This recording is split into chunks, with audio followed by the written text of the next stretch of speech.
Welcome to SGTV's news for Saturday, March 19, 2016.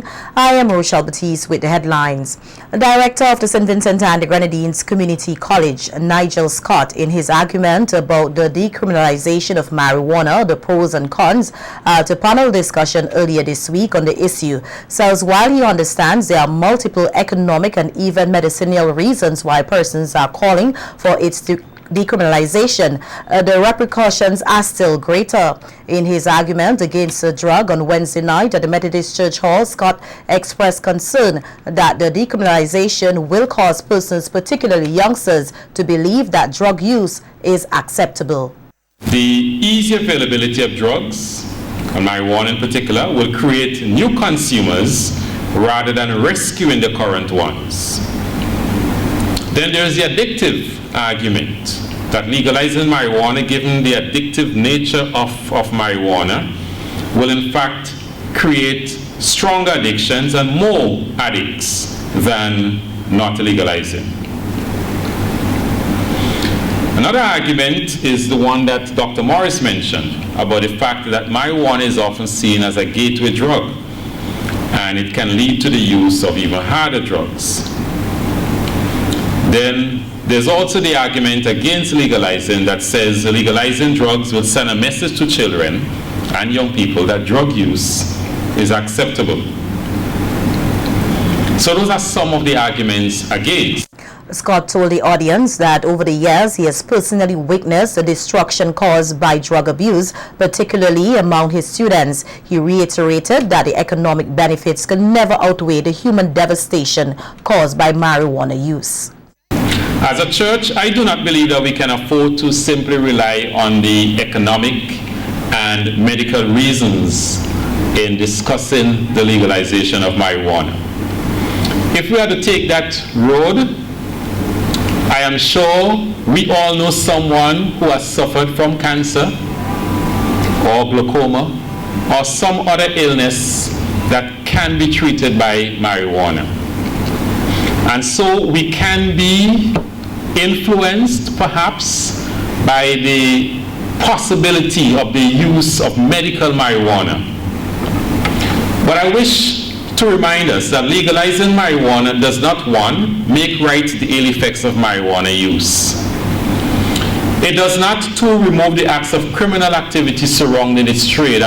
A training workshop to support the implementation of a project under the 10th EDF Strengthening Regulatory and Market Regimes in the CSME will be held here next week. The workshop will be hosted by the Ministry of Foreign Affairs, Trade, Commerce and the Regional Integration Unit in collaboration with the Caribbean Community Secretariat. The overall objective of the project is to assist CARICOM member states to improve and strengthen the regulatory, administrative and institutional arrangements to enable achievement of the objectives of regional economic integration and the functioning of the single market in particular.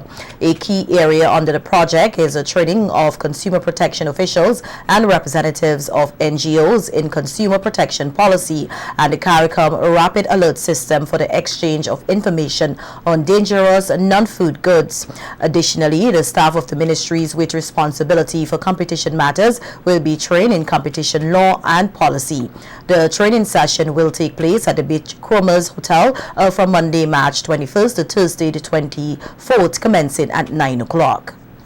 A 4.5 years jail term was on Friday handed down upon Ken Wilson, a resident of Redemption Shops, after he was convicted on a charge of burglary at a General Hardware Supply store between September 14th and 15, 2015, along with Coswell Weeks, Kiwani Williams and Leon Jack of Redemption Shops and Green Hill, and deprived the company of a vault containing approximately 85,000 EC dollars and 22,000 US dollars, along with checks and 2 gold chains with pendants and other documents. When the matter came up for hearing earlier in February, Wilson maintained his innocence, while the others pleaded guilty and were sentenced to a 3 years jail term. Wilson's matter was adjourned yesterday for trial. When he appeared in court, he was convicted after 3 witnesses were summoned to give evidence against him, inclusive of 2 who are already serving sentences.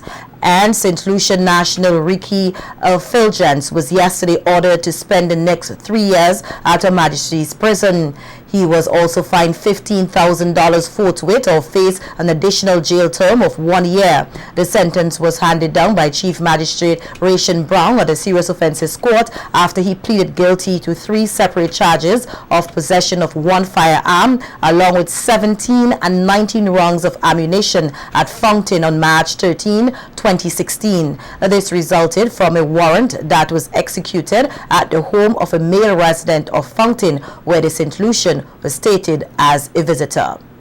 In other news, a Christian organization, Cruz SVG, based mainly at the St. Vincent and the Grenadines Community College, is seeking to win over a number of youths here for God. The group has constructed different ministerial groups that work with students, helping them with their struggles and using their talents for a higher purpose.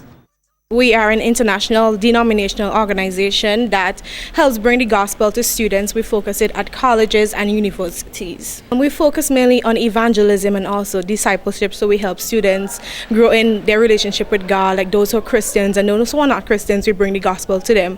We have different activities that would help build them, whether like training activities for school, for managing their time and so on. So we focus on a well-rounded student. For the new school year in September, we're planning to have a lot of like outdoor, not like just Bible studies, but have things that we plan to have a fashion show where students would use their talents to portray the gospel, you know, that they will teach other students to dress stylish, but also in a modest way. And so we focus on using your talent to bring the gospel to other students, to just express yourself by sharing Christ. The group members say they are open to anyone who needs their support. Our Facebook page, Crew SVG, you can volunteer part-time, full-time. You know, it could be a staff in Crew. If you have any questions, any doubts, I mean, there are many questions that we as young people have. So I'm saying that we are here at the college waiting for you because Jesus said, go into the world and preach the gospel. And we are here doing so. Students attending the college who have been involved in Crew's ministry spoke of how the organization has impacted their lives. When I first came to the college, I was told that there's a lot of free time at the college and a lot of time to be wasted, and I was a bit worried. But ever since I got involved in Crew, it helped me to not waste time so that I can go around and share the gospel to students like me. Crew has impacted my life tremendously. By joining this group, I've grown in my Christian faith. I've learned to deal with situations in a better way and help my peers as well. My advice for young people, if you so desire to choose God, stand for what is right, even though it means standing alone. At some point, I didn't know what the things that I'm doing was wrong. Because of them, I realized that the past was behind me and I focus now in the present. They are a gift from God and I'm very thankful for them. Crew has impacted my life in a very, very tremendous way because me basically, I'm like a leader. I like standing out, making a difference. So since joining Crew is like I've been steadfast in my faith. I've been helping others, I've been teaching others, but through that I've also been gaining more wisdom.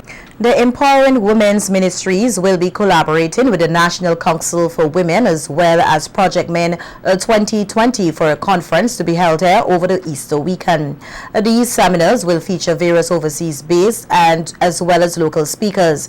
On March 24th, a Pastors Leaders Seminar will be held first at the French's House, followed by a family-focused seminar on March 25th, open to families at the Hopeful Life Restoration Church at 5 p.m.